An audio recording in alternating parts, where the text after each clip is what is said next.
ჩემთან ერთად არის ახლა გიორგი ტუმესიანი და შემდეგ შემოგთავაზებთ სამირა ბაირამოვას კომენტარს, რაც არის ძალიან სიმბოლური და შეიძლება ითქვას, რომ ამ მარშის ხასიათს ყველაზე უკეთ და ყველაზე მკაფიოდ გამოხატავს. გიორგი, მე პირველ რიგში შენგან მოვისმენ, მაყურებელს კიდევ ერთხელ რომ ავუხსნათ ხაზგასმით, რას მოიაზრებს ეს ერთობა და რას გულისხმობთ ამ ერთიანობაში, იმიტომ რომ ეს აქციები ისედაც არის ღია დემონსტრირება ერთობისა და ერთიანობის, რომელიც ყველა სფეროს, ყველა ასაკისა და ყველა სქესის წარმომადგენელს აერთიანებს. კიდევ ერთხელ განმარტოთ.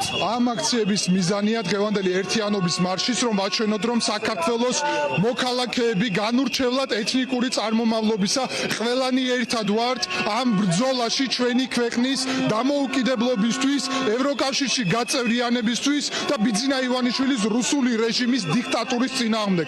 ეთნიკურ უმცირესობებს ყველაზე კარგად ესმით, რამდენად მნიშვნელოვანია, რომ ქვეყანაში იყოს დემოკრატია და არ იყოს დიქტატურა, რომელსაც ივანიშვილი დღეს აშენებს. სწორედ ამიტომ ჩვენ აქ გავერთიანდით პრაქტიკულად ყველა ეთნიკური ჯგუფი, რომელიც საქართველოში ცხოვრობს, რათა ვაჩვენოთ ჩვენ ერთად ვართ, მტკიცედ ვართ და არ დავუშვოთ ჩვენს ქვეყანაში 1921 წელი გამეორდეს ივანიშვილის ამ ძალიან კატასტროფული გადაწყვეტილებით, რომ ქვეყანა დააბრუნოს რუსეთის გავლენაში.